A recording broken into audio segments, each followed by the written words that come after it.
So today there was this rumor that popped up that was dropped by Laura Kate Dale, who is a pretty prominent video game journalist.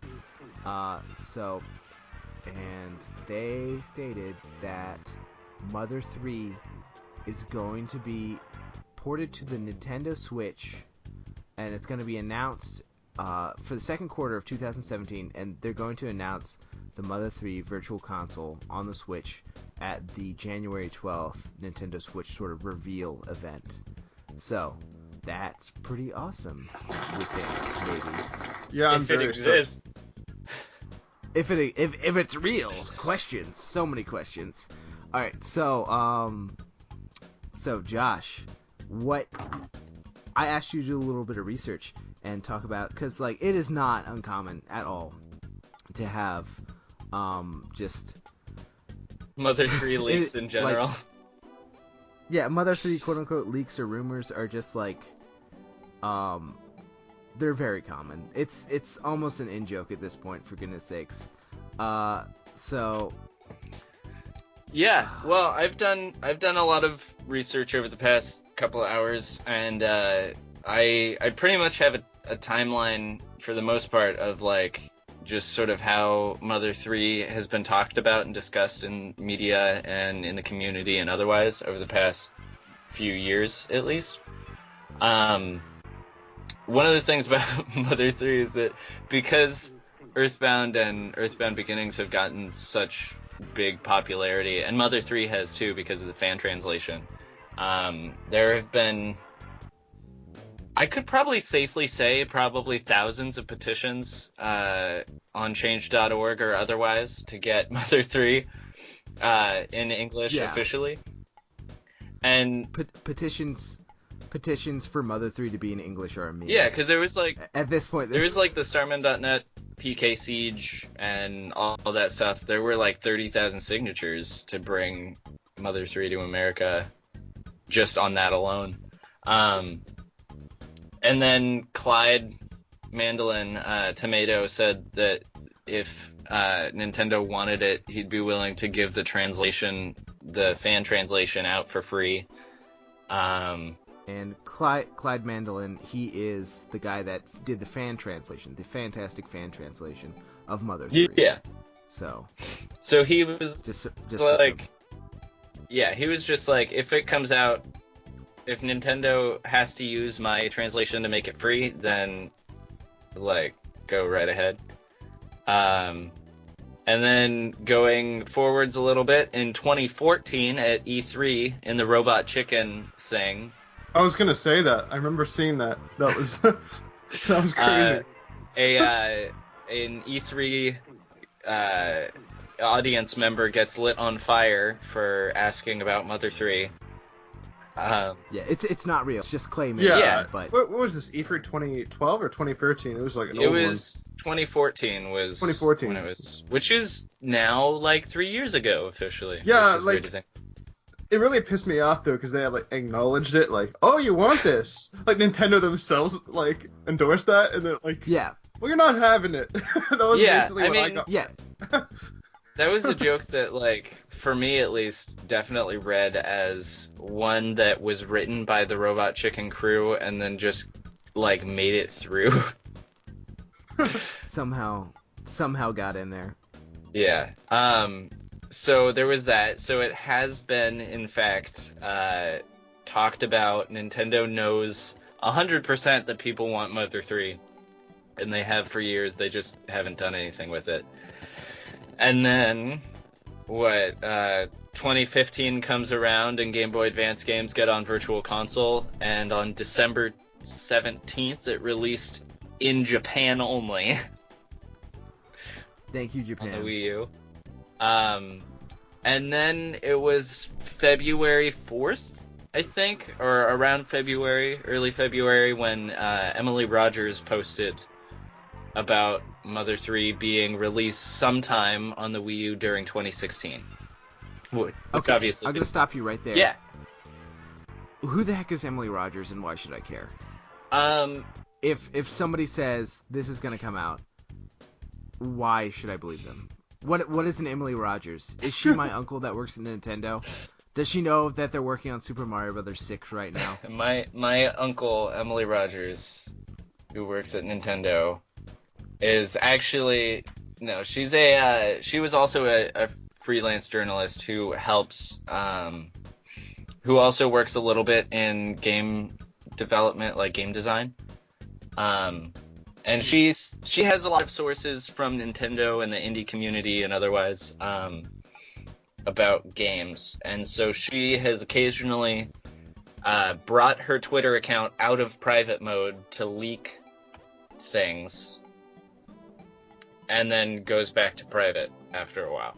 I think there's sort of a interesting gold standard thing going on with Emily Rogers as far as credibility goes. It's been a little hit and miss, but there was the Smash Bros. Wii U release date comments about Ubisoft considering dropping the Wii U entirely, mentioning a Nintendo Direct before it happened, and then some other interesting just Wii U leaks that ended up potentially being lucky guesses or otherwise. So she has a track record of success. But what it came down to was she posted a picture of Kumatora on her Twitter account saying 2016 with a winky face. Yeah, I remember that. It was the clay model Kumatora that one of the fan guys. Yeah. I forget. I think it was Flint is their username on Starman.net. I remember they did some pretty sweet clay models. But yeah, so Emily Rogers says it's gonna come out. Mother 3 is gonna come out in 2016, and then today is 2017. Mother 3 is still not out. I'm upset. I'm so upset. I mean, 2016 was a year of sore wounds and a little bit more pain than necessary, but I think when it all comes down to it, like, I have some thoughts about stuff regarding all of the leaks previously, because it wasn't just Emily Rogers either. Emily Rogers posted it, but then, like, multiple sources jumped on and were like, oh, yeah, no, we can back that up. I'm trying to find the exact... I have so many articles up right now. PNG, did you ever hear about Mother 3? What do you know about Well, Mother 3 as an outsider? Look, I haven't had much experience playing the Earthbound games, but I know a lot about the history behind the Earthbound games, and of course Mother 3 never came out here, and obviously came out on the Game Boy Advance in Japan only, right? That's true, Yeah. right? So, Yeah. Mm-hmm. from an outsider, you know, I remember playing Smash and playing as Ness, and I was saying, who is this guy, you know? And years later finding out he's from Earthbound. So, you know, I want to play the game, and then I find out it's pretty damn expensive. So, I go around a few shops here and there, and I'm like, you know, I'd like to play this game. But damn, why is it so expensive? So, you know, I kind of thought about emulation, but I'm like, no, I want to play this the real deal, you know? I want to play with the cartridge in front of the television. And it just never ended up happening. And then I find out that there's one on the Famicom, and then there's one on the Game Boy Advance, and I'm like, you know, it would be a lot nicer if these were a lot more convenient and a lot more easy to access. And I think it's great that this is going to come out on, hopefully, it's a leak. Yeah. Hopefully this will come out on the Switch, so it'll bring new Earthbound fans over towards the series, and bring a reinvigorated interest into the franchise. For me, I never had much of an opportunity to play the series, and that's probably why I haven't played them, and I would love to play these games. And I think it's great to have people on board to try it out. Yeah. And I mean, even looking at the games from an outsider perspective, they definitely seem up my alley, you know? Like the sense of humor and the style of gameplay. I mean, Yeah. I can see that taken off, but the thing is, just let people play it, you know? Let people play it to let them find out, you know?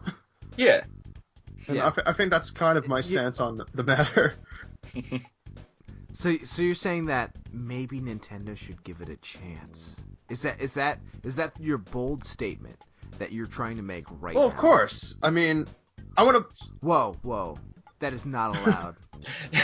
No, I'm joking. there will be I'm so joking. much censorship if Nintendo takes it over. It's true. There's a lot of quote unquote controversial issues when it comes to localizing Nintendo games. The most case in point, air I quote. guess.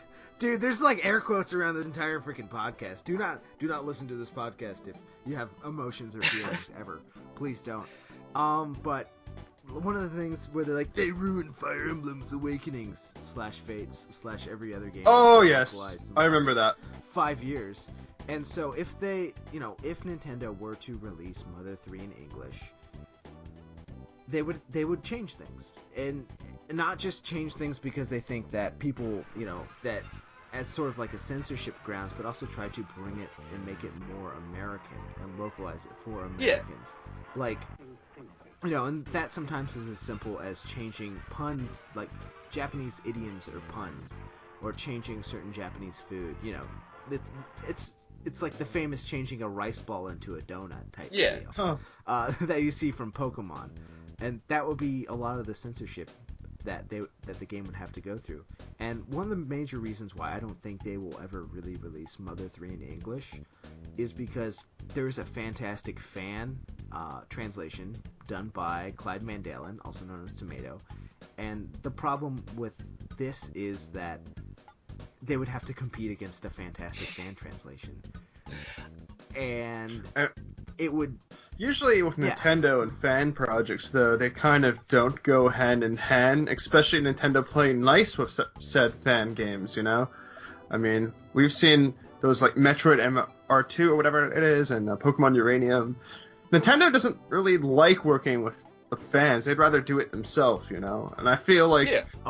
I feel like they wouldn't take that stuff. Like, their pride would be too above that. Like, no, we're not going to take your fan translation. We're going to do our own, Yeah.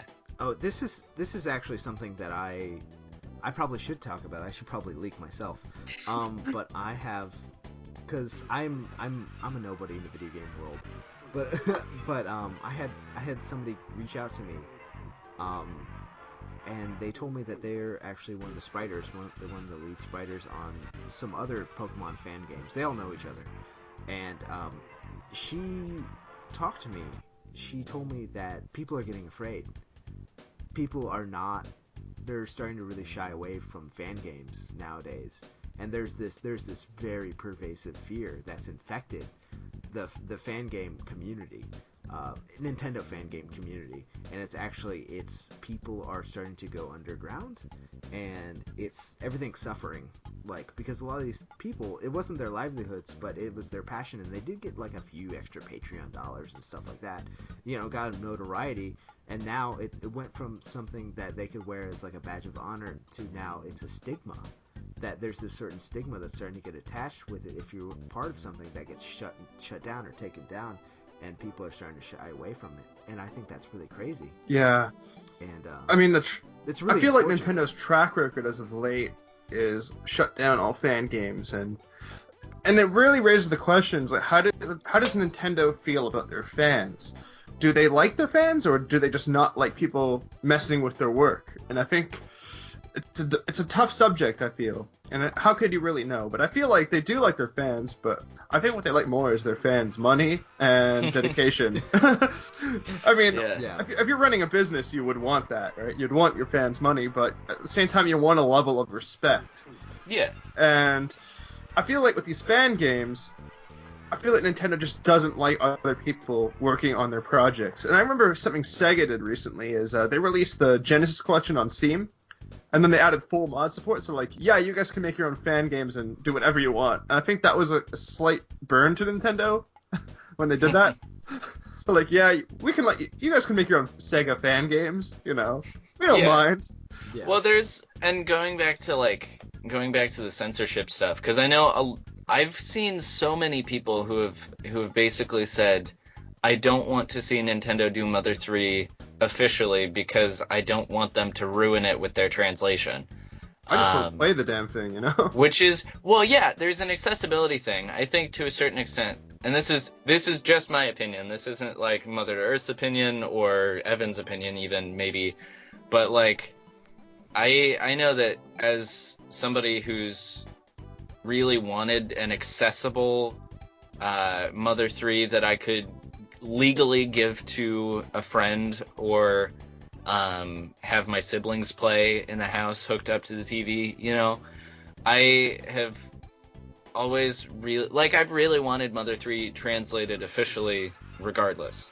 And I think there's a lot of stuff that like people don't realize going into a translation. Like Clyde did a really, really amazing job with the Mother 3 fan translation. The whole team. It was great. The whole team did an amazing job. Yeah, Jeffman. There were so many people that Shoutouts worked on that. Shoutouts to Jeffman right now. He is recovering from stage 4 lymphoma. Oh wow. So if you hear this, buddy, I miss you. You're a fantastic dude. I hope you get well soon. But yeah, they did an amazing job on that translation. So it's really hard to compete with, but you also have to realize that as far as translation goes, they had to make just as many decisions about what Japanese phrases to keep or what level of language they wanted to have in there, or like the names of enemies.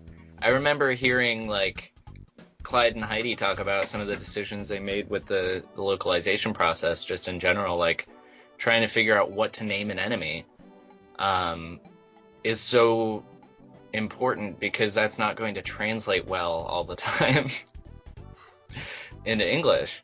So Nintendo's going to have to make the same decisions, and they might make different ones. They might be like, oh, you know, they say damn here, let's take that out. But like, is that really gonna ruin a game that already stands on its own as something that's amazing regardless of what language you play it in? You know what? I'm not entirely sure. I feel like to the really hardcore fans of Mother 3 and Earthbound, I feel like that would be a big difference, but to a casual person who's never played the game, like say me, I wouldn't care. I'd still think it's a fun, great game. Now, I feel like for the diehards, they might say, I don't like these differences, you know. I don't like how they took this out and this out. But to most, I feel like regular people, new people playing the game, I feel like they probably wouldn't care or wouldn't notice the difference, you know. I don't think it would directly ruin the game, but maybe it might ruin some jokes or it might ruin some dialogue or the full effect. I think when writing, and this is something that I've seen pervasive throughout the entire Mother community and everything else, is like when it comes to... And when I say that, I mean like fan art, fan fiction. There's a very distinct style that Mother has, as a series in general, that's very easy to attach to if you really feel it the right way. Like, I mean, you can write something that if it is strange, funny, and heartrending at the end of the day, then you have something that would have fit the original series vision.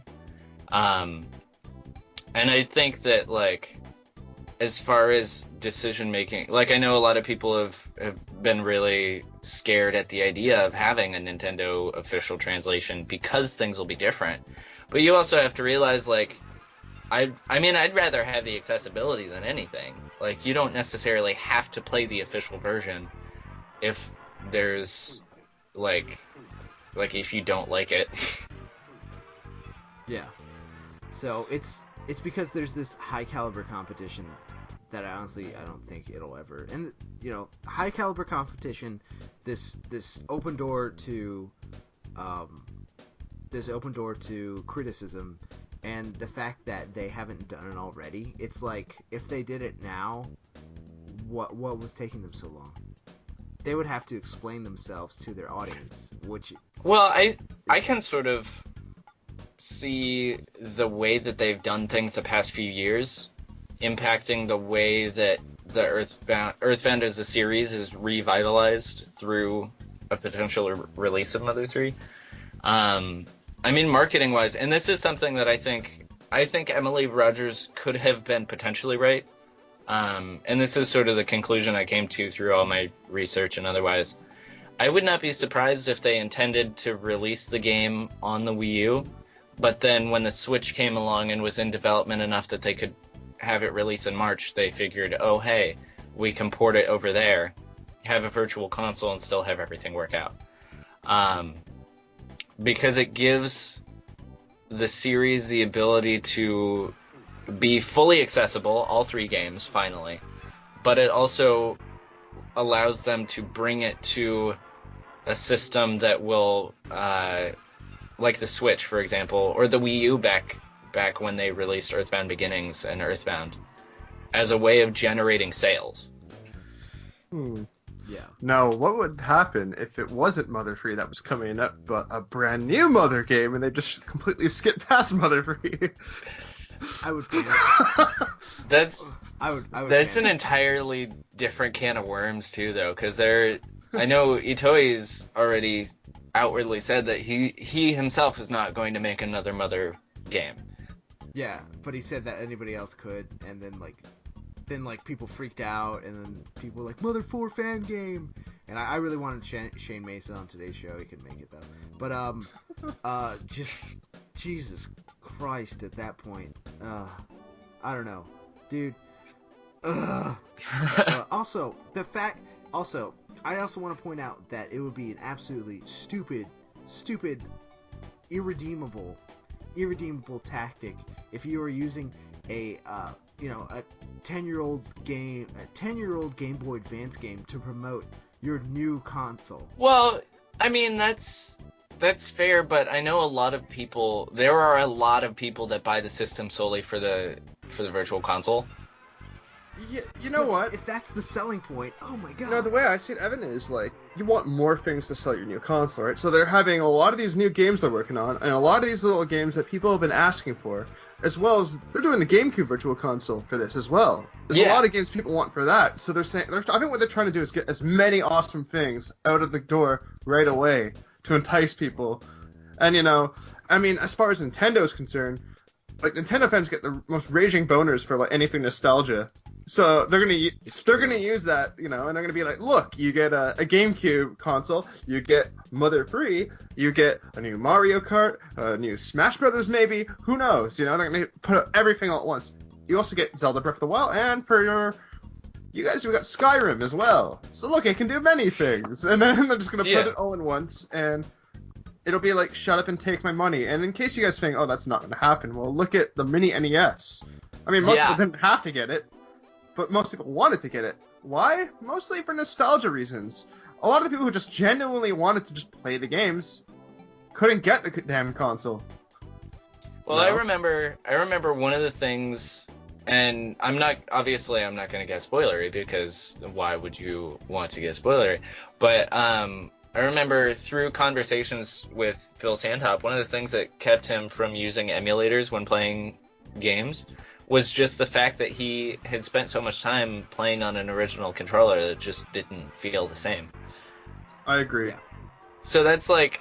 Phil Sandhop, by the way, for people who have been following our movie production, XYZ, Phil Sandhop was the English localizer for Mother 1, aka Earthbound, aka Earthbound 0, aka Earthbound Beginnings. Yes. Who we interviewed for our film. By the way, this is still a film. Yeah. Behind the scenes podcast. We post a lot of memes on Twitter, but trust me, there's a lot that's been happening, and it's great. The reason why we don't post you juicy details about the film is because we're making a movie. Yeah.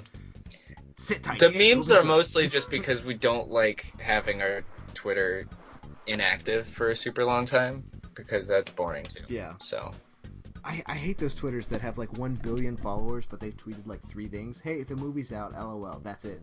Yeah. Drives me insane. That's annoying. You guys do a really good job promoting, though. Very good job. Thank you. We will.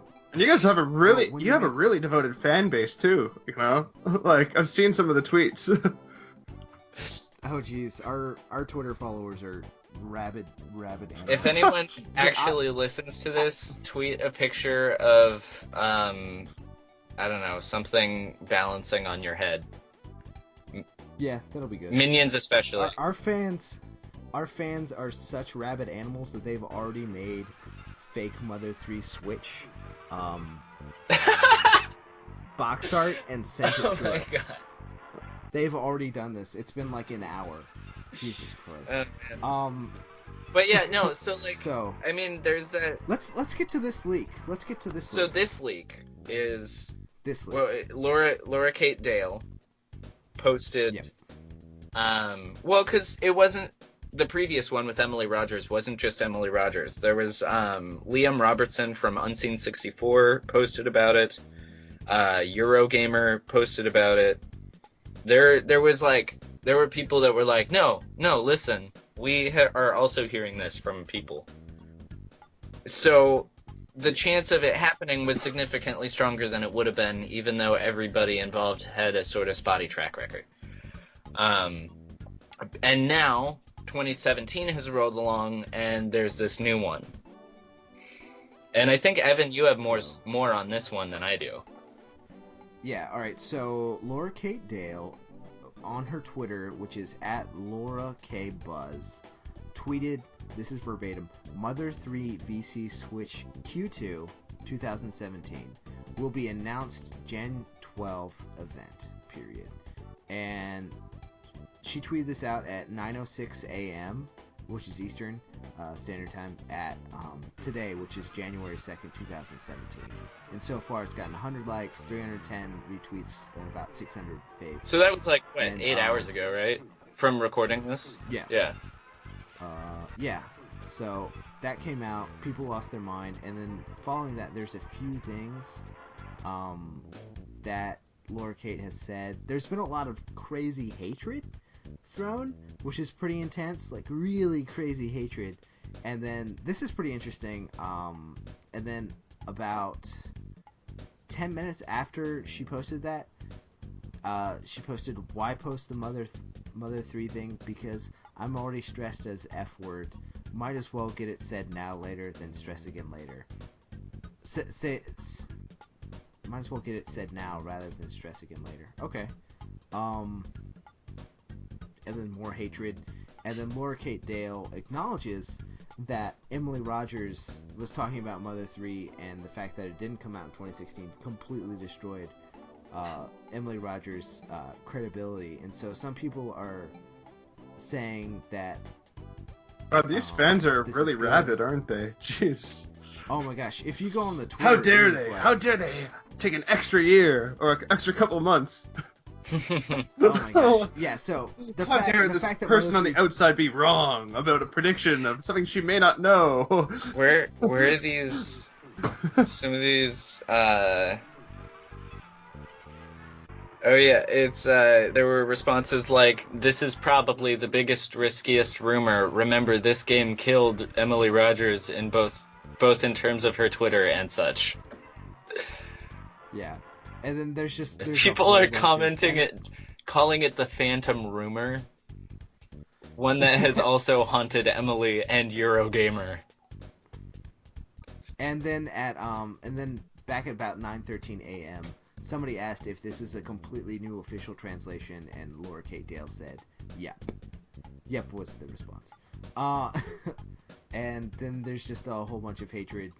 Hatred, a couple hours of hatred, and then the pin. I'm gonna give him this hammer. Too much hatred on this internet. Yeah, and then be careful going to Laura Kate Dale's Twitter, because the pinned tweet is video game characters' vaginas and what they look like. So heads up, vaginas. Not safe for work. So yeah, so there's been a whole lot of crazy hate slinging and people losing their minds, and we are jumping on that bandwagon right now. And it's getting picked up. The story's getting picked up by everybody. I just saw an article on GameNasia. I'm sure I will see another article on Kotaku or Destructoid later on, because looking at Laura Kate Dale seems to have connections and seem to have worked for or written for Destructoid, UK, Polygon, The Guardian, Kotaku, Vice, all the freaking BuzzFeed. No, not BuzzFeed. BuzzFeed. I'm a BuzzFeed. Well, it was also the reason GameNasia had also predicted, potentially, not predicted, but speculated after the Emily Rogers Eurogamer thing, that there was a possibility that it was going to get pushed back for the Switch. That wasn't a leak or anything like that. That was just something they had thought about that I think is also in that article. So I think that's sort of the general sentiment of people that are hopeful about it, or think that that's actually the case. But the interesting thing about Laura Kate Dale is that what makes her credible is the fact that Laura Kate Dale released certain Switch details in the past, including when the Switch reveal would take place, the content of what would be in the reveal, the Switch's use of cartridges instead of discs or any other media, and also the way that the portable device, the portable version of the Switch would look, and some other minor details and stuff like that. And so apparently this leads credence that Laura Kate Dale has some inside knowledge and knows what's going on. However, I do not like the fact that Laura Kate Dale revealed this thing because they're stressed. Well, there's also info that she has supposedly regarding, like, the price range of the Switch and other stuff. So she probably is sitting on a gold mine right now of potentially true information and just hasn't come out with it because of, I don't know, respect for... Well, you know, if you have a gold mine of information, you don't just throw it all out there right now. Exactly. So over time, so you can get those sweet sweet followers, sweet information. I do want to point out Laura Kate Dale does have a Patreon. And the current Patreon, it's pretty nice. It's 922 patrons. Dang. And they get about $3,000 a month off of Patreon, which is just like, whoa, that's a lot of money. That is a lot of money a month. If the internet gave me $3,000 a month, I probably wouldn't have a real job. I would just live on that. Just make movies forever. Yeah, I wouldn't do crap. Hey man, jeez. Movies are expensive, dude. That's gonna. Oh, also she is the person that is she is the person who mentioned about the Rabbids Mario RPG with Grant Kirkhope composing. Grant Kirkhope. So, yeah. Did you hear about that? I didn't know Grant Kirkhope was doing the music. Supposedly. Again, leaks. You gotta take them with a grain of salt. But that actually makes that game seem more interesting to me now. Yeah, well, I hate the Rabbids, but I love Grant Kirkhope, so I may have to buy it.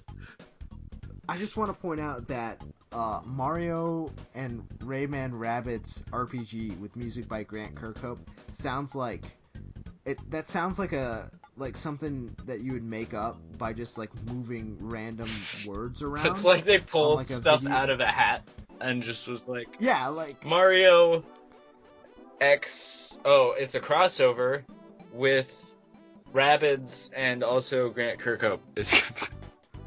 No, that sounds like. I mean, it's a postmodern nightmare. Well, but it develops a really interesting style, personally, I think. Keep in mind that, like, some of the weirdest crossovers with Mario have ended up being some of the defining games, so who knows? Maybe it'll not be trash. Yeah, that's the freaking dream. Alright, so, final point. Do you believe this rumor? Josh, go first. I am hopeful, but you always have to have a little bit of cynicism with leaks. Alright, we have a hopeful cynic. PNG, do you believe? I believe, but at the same time, I'm along the same lines of being cynical as well, because at the same time, it is a leak, and the internet is a very unpredictable place, so... And this is Nintendo we're talking about, and it also happens to be Mother 3, one of the most sought-after wanted games ever by fans. You know, that would be like if Valve leaked out Half-Life 3 coming out, maybe, you know? You know, everyone would get excited, of course, but at the same time, you still get that doubt, you know? Because... And me personally... Oh, no, go on. Yeah, so personally, I do believe that they're going to put it out. It seems like they're really trying to come home swinging with the Switch, like, as soon as it comes out, by releasing a lot of fan-wanted games. You know, and I feel like Mother 3 will be on it. Don't take my word on it, but that's just my hopes. I'm optimistic, so. Okay, I'm gonna be 100% real. First of all, I'm making a little wish for Mother 3 on my mini money. But the money. Because they are doing GameCube, right? Yes. If they decide that they want to release Mother 3 and Chibi Robo, that will be probably the greatest system to ever exist for me, personally. And of course, the market for like pre-owned GameCube games would just tank. Yeah. So if you have rare GameCube games right now, sell Chibi them Robo before they're worth sells for nothing. $100 opened. So Sell now.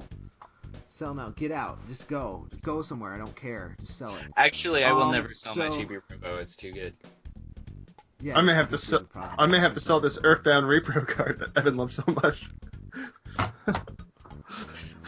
Yeah, okay. Just why don't I just tip the FBI that you're passing off fraudulent bootleg goods? That's not who I tip off. I would tip off SEC. But my opinion, since nobody asked, is that I don't think it's gonna come out. The reason being because it's already been too long. They're not gonna make a selling point of a new console be a 10-year-old Game Boy Advance game. And because it will be a pain. Well, I don't think that's my opinion. I don't think that it will be the primary selling point by any means. I think probably Zelda will be one of them because Zelda is going to be on the Switch. Their ports with new content, any of the new games that they decide to announce on the 12th. And I think that it'll mostly be icing on the cake to like close the deal with the Earthbound fans. Make a blood. Yeah, That's like hashtag blood pact. I have to agree with Josh there. It's not going to be a selling point because if you think about it, Earthbound didn't sell that many copies when it came out here, even though it does have a huge cult following. Nintendo would be crazy to use that as the main selling point for the Switch, so it would just be icing on the cake if they put it out. But at the same time, I do agree with Evan because it will probably be a pain in the ass to bring over with all the localization. I think we'll just have to wait and see what happens, and I look Well, that's forward why to I wouldn't be more. surprised. Yeah, I wouldn't be surprised at all if they have been working on it for a while, and that's why it was supposed to come out on the Wii U first. Like, that makes sense. Yeah. But any icing on the It's a cake at possibility. all, like if you say Mother 3, it might not be a selling point to the general populace, but that's still going to be one heck of a selling point for Mother fans. If you say Mother 3, a ton of people online will say, how high? For real, though. I remember when they announced when they released Earthbound Beginnings on the Wii U. I was like, "Great! I have to buy I a console cried. nobody owns. I want it on cried. 3DS." You cried? A little bit, not a lot. Oh my A god. little bit. That's so cute. Dude, we're putting that in the movie. Dude, the director commentary is going to be fantastic. Oh man. Alright, so that brings us to the end of the MOTHERcast episode 2. Listen to our first one. It was pretty fun. We're probably going to do a third one on God knows what. And we hope you had fun. Make sure to follow us on Twitter at Mother2EarthMV. PNG, you want to put a shout out to yourself on Yeah, guys, check out the channel at PNG Gamer. Sometimes Evan cameos in our podcasts, and it's always fun to have him. Matt as well. He usually comes on. No, he came on once as the intern. I thought it was you, Evan, pranking me, but it was actually another person. We do have actual interns, which is pretty great. Yeah, and thank you, of course. Thank you so much. Thank you so much for being on our show today. I'm glad you can make it with such short notice. And I wanted somebody who wasn't just me and Josh talking for an hour about how we have feelings. Yeah. So let's wrap it up. Last words, anybody? If you want to hear about gay fish at Fish Identities on Twitter, go for it. What is wrong with you? Like, what is wrong? Whatever. This is goodbye. MOTHERcast! Had him in reverse. Episode 2! Good stuff. I had the sound effects in reverse. I'm trying.